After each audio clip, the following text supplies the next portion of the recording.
السلام عليكم، صباح الخير عليكم. كي صبحتوا لاباس بخير؟ كنتمنى تكونوا كاملين على خير وبخير واحوالكم واموركم مزيانه. فيديو جديد وروتين جديد تحفيزي ان شاء الله. اليوم غادي يكون فيه بزاف ديال الحماس. هذا الفيديو فيه وصفه من الوصفات اللي غادي تنفعكم بزاف. فيه همسه اللي اي وحده خاصها تسمعها وخاصها تعمل بها. فيه التنظيف وفيه الطبخ. وقبل ما نبدا كنبغي نشكر ونرحب باي وحده التحقت بالقناه، كنقول ليها مرحبا والف مرحبا. والبنات اللي معايا كنقول ليهم منورين حبيباتي، نتوما مالين الدار، الله يحفظكم ليا. العائله ديالنا الحمد لله غاده وكتكبر شويه بشويه، حتى حاجه ما كتجي في دقه، نعطى بنعطى كيحمل الواد ان شاء الله. وبكم وبتشجيعكم الدعم ديالكم ان شاء الله نزيد لقدام ونكبروا القناه ديالنا مع بعضياتنا. اول حاجه بديت بها من بعد ما مشاو البنيات المدرسه، وصلتهم المدرسه ورجعت للدار. ما رجعتش نتكا، بديت بيتهم هو الاول. قلت ارى نقيه شي شويه ونرتبه. وهكا البنات كتكونوا تستغلوا نهاركم من بدايته. الا رجعتوا تنعسوا اولا شويه دخلكم شويه ديال الكسل والخمول، فالنهار سبحان الله ما كيبقاش يقد مع الطبخ ومع الوليدات. خصنا نجيبوهم من المدرسه، مع كيجيو هما صافي خاص يكون الدار نقيه. ما خاص يجيو يلقاو الدار باقا مكركبه. يعني خاص ضروري نبداو من نهارنا من الصباح، باش هكا ان شاء الله كي عندنا النهار كيبقى لينا وقيت لينا ولوليداتنا نجلسوا معاهم ونهضروا معاهم. واهم حاجه هو الحوار، نتحاوروا ما بيناتنا، باش هكا ان شاء الله العلاقه بين الاسر كتكون وطيده بزاف وهي علاقه زوينه. وكما كتشوفوا حبيباتي، الحاجة اللي بغيت نقولها لكم أو الهمسة اللي بغيت نقولها لكم هي همسة وفي نفس الوقت نصيحة وفكرة. هي ديال أن للدار أو للبيت ديالنا خاص ضروري ما كيكون مكركب، بما أن فيه أطفال كيلعبوا، أطفال كيعيشوا الطفولة ديالهم في داك البيت، ضروري ما كيكون مكركب. وهذه حاجة اللي طبيعية جدا. ما خصناش نكونوا هكا متوترين معاهم كيبقى داك القمع، ما تديرش هادي، ما تفعلش هادي، ما تديرش هادي. خصنا نخليوهم يعيشوا الطفولة ديالهم كما بغاوها هما. اهم حاجة هي النظافة. ملي كتكون الدار نقية يعني منظفة، كنقصد الركاين، كنقصد الافريشه يكونوا نظيفين، كنقصد الارضيه تكون نظيفه وتكون ما كاينش ازبال على الارض، ما كاينش رائحه ديال الدار تكون زوينه. هذاك هو المهم. التنظيف يا اما كل على حسب كل وحده وكيفاش كيفاش كتجيري الوقت ديالها وحياتها. مثلا التنظيف كاين اللي كيدير تنظيف اسبوعي، كاين اللي كيدير تنظيف شهري، كل وحده وكيفاش كدير داك التنظيم. ان شاء الله الهمسه او الحيله ديال اليوم هي اننا كل نهار ننظفوا مكان، يعني مكان خصو يتنظف، يعني نديروا له تنظيف عميق. مثلا اليوم انا غادا ننظف الحمام اعزكم الله تنظيف عميق يوم واحد في الاسبوع.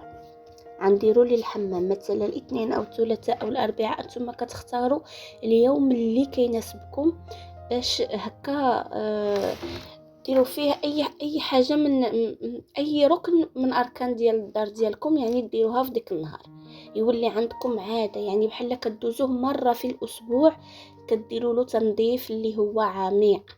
مثلا الحمام غنديروه يوم الاثنين، يوم الثلاثاء غندير مثلا السيجور غدا نهزلو الزربيه ديالو، غدا نحيد الكنبيات نسيق اولا ندير الجفاف تحت منهم، يعني تنظيف عميق. نمسح الكنبيات نعطرهم، ندير يعني هادشي اللي ما كيدارش يوميا. كذلك ومثال مثلا يوم الاربعاء غدا نمشي للصالون، غدا ندير له تنظيف عميق. غنحيد التليمطات ديالي، غادا نفضهم، غادا نشمشهم.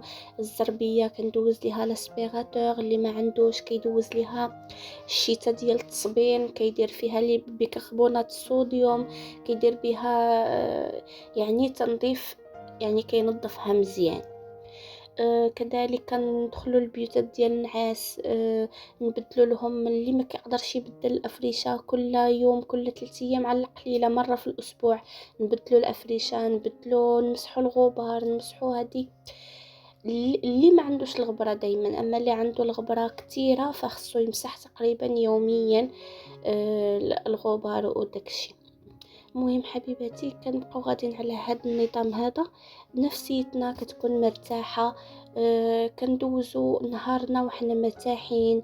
وحنا ملي كتكون الدار مجموعه ونقيه فكيكون عندك الخاطر بانك ديري بزاف د الحاجات، تهتمي براسك، تهتمي بالبشرة ديالك، تهتمي بوليداتك، تخرجيهم، ديري لهم حتى هما وعيتي يخرجوا، تراجعي معاهم دروسهم، يعني تكوني يعني كتعطيهم الوقت كتار من اللي كيكون كتخلي الدار كامله كما كنقولوا حنايا مزعلكه. الدار كامله يعني كتوصلي واحد النهار ما كتلقاي منين تبدايها، صافي كلشي مزعلك، كلشي مرون.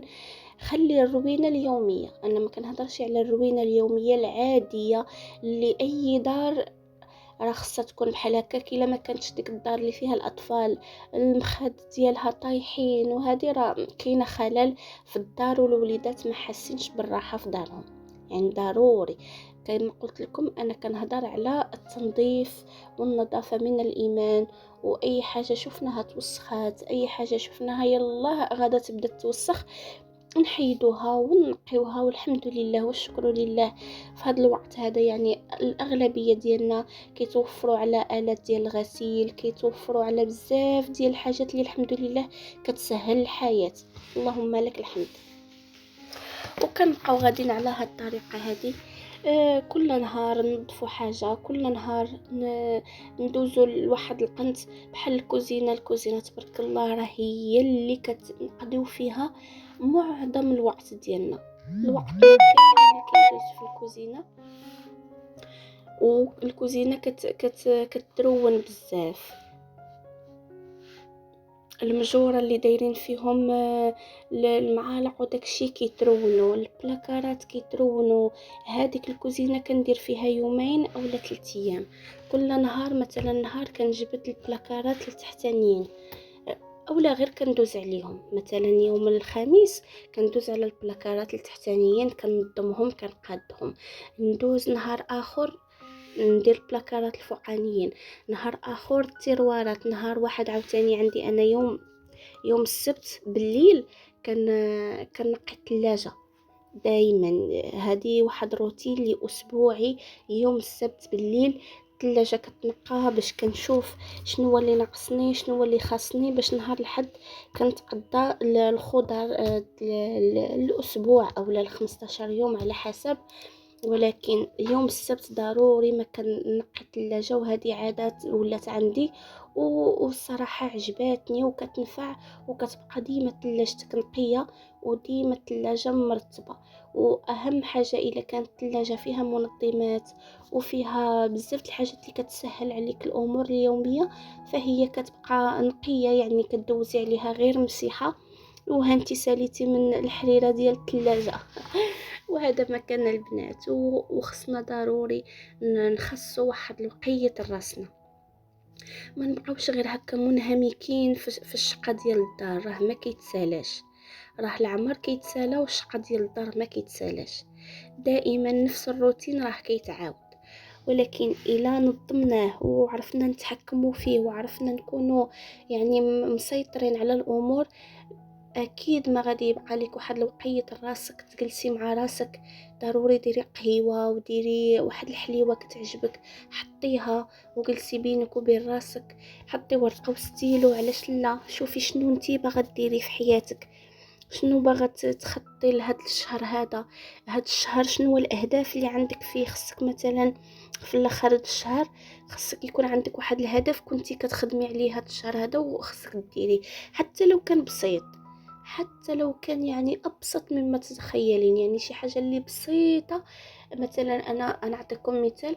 مثلا هذا الشهر هذا، بما انكم دابا راه دخلتوا لداري ومرحبا بكم، كتشوفوا باللي الدار ديالي باقي ناقصها الريدوات، باقي ناقصها بزاف ديال الحاجات. انا يلاه تحولت وكنفرش في الدويره ديالي شويه بشويه، الحمد لله حتى حاجه ما كتجي في دقه، والحمد لله غادا الامور بشويه بشويه.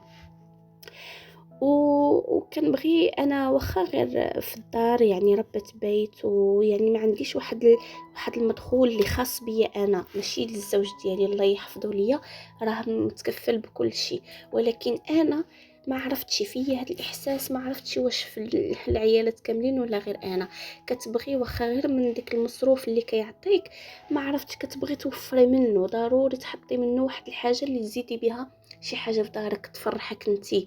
واخا تشري غير فازة في الدار، واخا تشري غير على كل وحده وشحال كتقدر توفر في الاخر ديال الشهر، كل وحده وشنو باغا دير في ديك الاخر الشهر اولا شهر على شهر، كتجمع واحد لاصوم وكدير بها واحد الحاجه كبيره. فهذا راه شي حاجه اللي زوينه وكتخلي لحياتك طعم، وكتخليك يعني عندك اهداف زوينين تعيشهم حتى لو كانوا بساط. علاش لا؟ خصنا نطيقوا بالاحلام ديالنا، نطيقوا بشنو حنا باغي نديرو. اهم حاجه هي النوض، نبداو بسم الله، نوض نتوكل على الله، ندير واحد الحاجه. ناخذ ورقه وستيلو. مثلا انا خاصني واحد الحاجه ناخذها لداري، مثلا كتسوى 1000 درهم. هذيك الحاجه دايره 1000 درهم. انا عنجيري كما فايت لي وقت لكم فيديوهاتي دائما كنهضر لكم على التوفير، والله العظيم الا نظمتوا وقتكم وحياتكم وطبخكم ودرتوا جدول ديال اسبوعي ديال الاكل، فانتم والله العظيم حتى كتوفروا. كل وحده وعلى قد المصروف ديالها. كاين اللي مصروفها 1000 درهم في الشهر، كاين اللي مصروفها 1500 درهم في الشهر، كاين واحد اللي مصروفها 2000 درهم في الشهر. هذاك المصروف يعني كل وحده وشحال كتقدر. كاين اللي كتقدر توفر 250 درهم، كاين اللي كتقدر توفر 500 درهم، كاين اللي كتوفر 600 درهم. الى ما يعني زعما هي والشطاره ديالها. المهم حبيباتي، مثلا انا بغيت ناخذ هاد الارتيكل هذا، يعني ها شنو خصني ندير، شنو خصني ندير، كنحطو هدف قدام عيني. مثلا ما كنقدرش نوفر هاد 1000 درهم كامله، بزاف غادا نوفرها في الشهر. واخا غادا نوفر 500 درهم هاد الشهر، 500 درهم الشهر الجاي. ها انا في شهرين ان شاء الله غادا نقدر نحقق ديك الحاجه اللي انا باغاها. اولا صافي خصني غير شي حاجه خفافين هكا، ف 500 درهم كافياني انني نقضيها.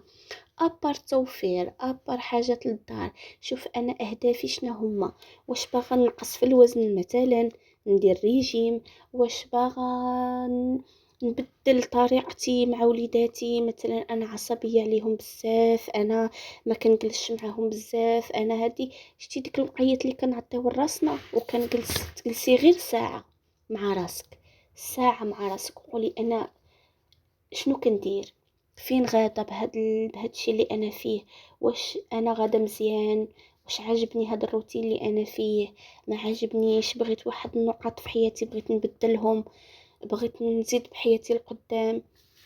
بغيت شي حاجه نعاون بها داري، نعاون بها يعني.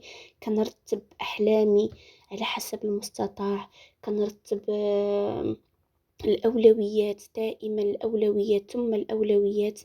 وهكا كنكون دائما منظمين، وحياتنا غدا بسلاسة الحمد لله والشكر لله. وما نساوش واجباتنا الدينية، ملي كنتنظموا كيتنظموا حتى هما. يعني ملي كنفيق بكري ونوجد شقايا بكري وهادي، فانا كنصلي صلاتي في وقتها، كندير شويه القران على حسب كل وحده والاستطاعه ديالها. المهم ان كل وحده فينا تخدم على راسها. كما قلت لكم، راه الا خديتي من وقتك ساعه وجلستي وحطيتي ورقه وستيلو اولا غير مع راسك، يعني بحال كتراجعي راسك، كتشوفي راسك اشنو باغا ديري. شتي هاد الوقيت هذا واخا ديريه غير مره في السيمانه، مره في السيمانه وانتي غادا مرتاحه، يعني حددت اشنو باغا ندير. خلي نهار اخر عاوتاني نجلس فيه مع راسي، نشوف غير راسي انا، نهتم بالبشره ديالي، نهتم بشعري، ندير ماسكات، ندير بزاف ديال الحاجات. وهاد الشي كامل كندورو ونرجعو بان ملي كتكوني مسيطرة على دارك وعلى نظافتها وعلى تنظيم وعلى تنظيم ديال كل حاجه بوقتها، وكل حاجه خاصها الدار. يعني روتين تولي عندي، ماشي انا التزمت بانني مثلا هاد النهار هذا غادا ندير تنظيف عميق للحمام، يعني مثلا درتو اثنين اللي جاي غادا نتكاسل على تنظيف الحمام. لا، انا كنهضر على التنظيف العميق، ماشي التنظيف اليومي، التنظيف العميق لا غادا نتكاسل عليه. كنحاول يعني كندير واحد، كتمشي عليه غير 3 المرات 4 المرات، يعني واحد الشهر صافي كتولي انت اوتوماتيكمون عندك داخلك معدم، يعني ما غتمشي تخدمي الحمام وهذا ما كان. فهمتوني يا البنات شنو بغيت نوصل لكم؟ بان الحاجه ملي كنتنظموا عليها والحاجه ملي كان صافي كنديروها في بالنا راه حنا كنوصلوا عليها. والله العظيم البنات، الا ملي كديري واحد الحاجه في بالك باغا ننظم حياتي، باغا ننظم وقتي، باغا هادي، كتوصلي ليه، كتنظمي وكتولي حياتك احسن، كتولي كما قلت لك عاطيه الوقت لكل شيء، لوليداتك، لراجلك، لنفسك، لطموحك، اي حاجه كتولي عاطيه ليها وقيت، وعندك متسع من الوقت ديري بزاف ديال الحاجات. هكا حبيباتي نتعاونوا مع بعضياتنا، انا وانتوما، نبدلوا حياتنا للاحسن على قدر الاستطاعه ديالنا. ما نقولكمش حنا نديروا شي حاجه خارقه للعاده، ولكن على قد الاستطاعه ديالنا نبدلوا حياتنا وتكون حياتنا افضل باذن الله. كنتمنى نكون خفيفه على قلوبكم، كنتمنى تكونوا توانستوا معايا. ما تنسونيش حبيباتي من اللايك، اكيد الا وصلتوا معايا حتى لهنا في الفيديو ديروا لي لايك حبيبات ديالي، واللي ما مشتركاش في القناه مرحبا والف مرحبا، اشتركي في القناه. نتوانسوا مع بعضياتنا ونفيدوا بعضياتنا. خليتكم في